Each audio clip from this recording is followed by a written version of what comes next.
మాటలు కోటలు దాటినాయి, చేతలు తంగేళ్ళు దాటుతలేవు. సెక్రటరియట్ గేటు దాటి జీవోలు వస్తలేవు. కమిటీల జీవోలే వస్తాయా, పైసలు ఏమన్నా వస్తాయా? పోనీ 15 ఆగస్టు కన్నా వస్తాయా? అప్పటికి కూడా రావా? అసలు ఏం చేద్దాం అనుకుంటున్నారు మీరు? తెలంగాణలో రైతన్నల్ని, వ్యవసాయాన్ని ఏం చేద్దాం అనుకుంటున్నారు? వానలు సరిగా పడతలేవు, రైతులు ఇబ్బంది పడుతున్నారు, ఎరువులు లేవు, విత్తనాలు లేవు. ఆఖరికి నిన్న మీరు కమిటీలు వేసిన 3 మంత్రులున్న ఖమ్మం జిల్లాలో ఒక రైతు ఆత్మహత్య చేసుకున్నాడు. తిరిగి తిరిగి తిరిగి తిరిగి ఎవరు రెస్పాండ్ కాకపోతే రైతు ఆత్మహత్య చేసుకున్నాడు. ప్రతిపక్షంలో ఉన్నప్పుడు చాలా మాట్లాడిన రేవంత్ రెడ్డి గారు, ఇలా మీరే ముఖ్యమంత్రి. ఒక రైతు లైవ్లో పురుగుల మందు దాగి తన భూమిని ఆ గ్రామంలో ఉన్న కొంతమంది మీ పార్టీకి సంబంధించినటువంటి నాయకులు కబ్జా చేస్తున్నారని ఇబ్బంది పడుతూ ఆత్మహత్య చేసుకుంటే ఇంతకంటే బాధాకరమైనటువంటి విషయం ఇంకొకటి ఉండదు. ధరణి అట్లే ఉంది, రైతుల సమస్యలు అట్లే ఉన్నాయి, ఎక్కడి కష్టాలు అక్కడే ఉన్నాయి. ఇంకా మీరు టైంపాస్ చేసేటువంటి కార్యక్రమాన్ని మానుకొని వెంటనే తెలంగాణ రైతాంగాన్ని ఆదుకోవాలని భారతీయ జనతా పార్టీ పక్షాన రాష్ట్ర ప్రభుత్వాన్ని డిమాండ్ చేస్తూ, ఇచ్చిన హామీలను నిలబెట్టకపోతే రైతన్నల పక్షాన ఉద్యమిస్తామని చెప్పి కూడా ఈ సందర్భంగా వారిని హెచ్చరిస్తా ఉన్నాం. Thank you.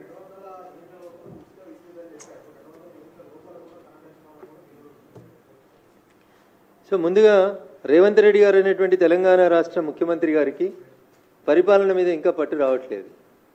సమస్యల మీద అవగాహన లేదా అంటే అవగాహన ఉందనే చెప్తాడు. నాకంటే ఎక్కువ ఎవరికి తెలుస్తుంది? 4 మేస్త్రీలు పెట్టుకుంటే నేనే గుంపు మేస్త్రిని అవుతా అని చెప్తాడు. మరి ఆ గుంపు మేస్త్రి గారికి కింద గైడెన్స్ ఇస్తున్న వాళ్ళు ఎందుకు కరెక్ట్ గైడెన్స్ ఇస్తలేరో నాకు తెలియదు. 200 యూనిట్లు అంటే క్లియర్ కనబడుతుంది. 1 నుంచి 200 యూనిట్లు కాని వాళ్ళందరికీ ఫ్రీ ఇవ్వాలి. దానికి పెద్ద క్యాలిక్యులేటర్లు, కంప్యూటర్లు, సోనియమ్మలు, రాహుల్ గాంధీలు, ఆక్స్ఫర్డ్లో చదువుకున్న మేధావులు అవసరం లేదు. ఎవరికైనా ఏ ఇంటికి పోయినా ఎన్ని యూనిట్లు కాలిందో ఆడ మీటర్ చూసి చెప్తారు. కాబట్టి 200 ఇస్తామని చెప్పి 200 యూనిట్లకు కూడా ఇవ్వకపోవడం అనేది దురదృష్టకరం. వీళ్ళు అడుగులు తడబడుతున్నాయి కేవలం అధికారంలోకి రావడానికి. ఆగమాగం మాట్లాడిర్రు, నోటికొచ్చింది మాట్లాడినరు. ముందు గద్దెనెక్కితే గద్దెనెక్కినాక తెడ్డు తగిలేయచ్చని ఓడ దాటిదాకా ఓడమల్లన్న, ఓడ దాటినాక బోడమల్లన్న అనేటువంటి రీతిలో పనిచేసారు రేవంత్ రెడ్డి గారు తప్ప నిజాయితీగా తెలంగాణ సమాజం మేలుని ఆకాంక్షల్ని కోరుకుంటే మాత్రం ఎద్దేడిచిన వ్యవసాయం, రైతు ఏడ్చిన రాష్ట్రం బాగుపడదు అనే ఒక నానుడు ఉంటుంది. కాబట్టి వెంటనే రైతన్నల సమస్యల పట్ల స్పందించాలని ఈ రాష్ట్ర ప్రభుత్వాన్ని మేము డిమాండ్ చేస్తాం.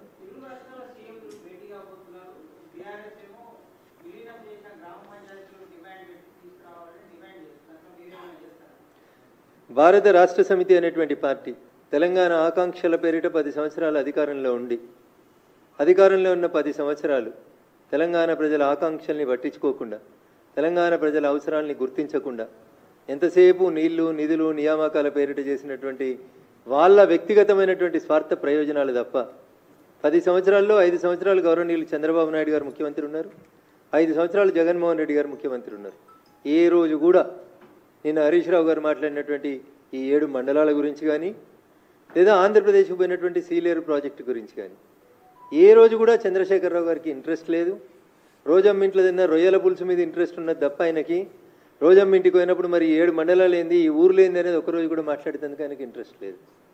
ఇంటికి పిలుచుకొని జగన్మోహన్ రెడ్డి గారిని అలాయి బలాయి చేసుకోవడానికి అవకాశం ఉంది కానీ 7 మండలాల గురించి, ఊర్ల గురించి మాట్లాడరాలేదు.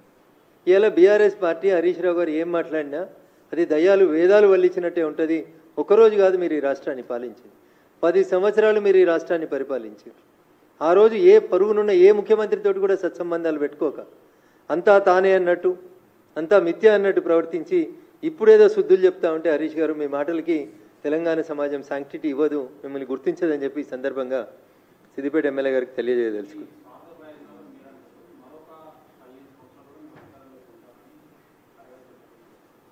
ఇంకొక 15 రోజులకి అసెంబ్లీ బడ్జెట్ సెషన్లు స్టార్ట్ అవుతాయి.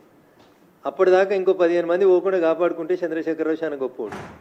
అధికారంలో ఉన్నప్పుడు ఎమ్మెల్యేలు, మంత్రులు ఇంకెవరిని కలవకుండా మనుషులంటే బానిసలని, తనొక్కడే దైవాంశ సంభూతుడని, ప్రగతి భవన్ అనేది ఇంకేదో అనుకొని ఎక్కువ ఊహించుకున్నాడు సార్ పాపం.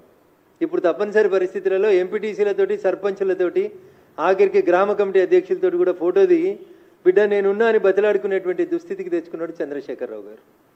15 సంవత్సరాలు మర్చిపోండి. ఇప్పుడు అధికారంలో లేకుండా ఇంకొక 15 నెలలు మీ టీఆర్ఎస్ఓ బీఆర్ఎస్ఓ అసలు ఉంటుందా? దానికి పేరు ఉంటుందా? ఊరు ఉంటుందా? మీ ఎమ్మెల్యేలు ఉంటారా?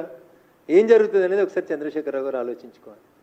అంటే కోల్పోతున్నటువంటి నాయకుల మీద పట్టు కోల్పోతున్నారు. రోజుకో ఎమ్మెల్యే పార్టీ మారుతున్నాడు, రోజుకో సీనియర్లు పార్టీ మారుతున్నారు. నేను ఎప్పుడో చాలా రోజుల క్రితం చెప్పిన 2013లో నేటి ఫిరాయింపుదారులే రేపు పిరంగులై పేల్తారు కేసీఆర్ జాగ్రత్త అని. ఇలా ఒక్కొక్క ఫిరాయింపుదారుడు మళ్ళీ ఒక్కొక్క ఫిరంగై పేలుతున్నాడు. సో అట్లాంటి బాధలలోంచి బయటపడడానికి ఏం చేయాలని అర్థం కాక ఇంకా 15 ఏళ్ళు నేనే ఉంటా అన్నాడు. ఉన్న 10 ఏళ్ళే ఉద్ధరించింది లేదు, ప్రజల్ని కలిసింది లేదు. మళ్ళీ నీకు అవకాశం ఎందుకు ఇస్తారు ప్రజలు? తెలంగాణ రాష్ట్ర సమితి ఎలియాస్ బీఆర్ఎస్ పార్టీకి ప్రజలు సిఆర్ఎస్ ఇచ్చిండ్రు, కంపల్సరీ రిటైర్మెంట్ స్కీమ్ ఇచ్చిర్రు. గౌరవనీయులు చంద్రశేఖరరావు గారిని ప్రశాంతంగా ఆలుగడ్డలు, బెండకాయలు, వంకాయలు వండించుకొని వ్యవసాయ క్షేత్రంలో ఆరోగ్యం కాపాడుకోమని ప్రజలు ఇచ్చినటువంటి తీర్పును, ప్రజాస్వామ్యాన్ని గౌరవించమని చంద్రశేఖరరావు గారికి ఈ సందర్భంగా హితవు పలకదలుచుకో.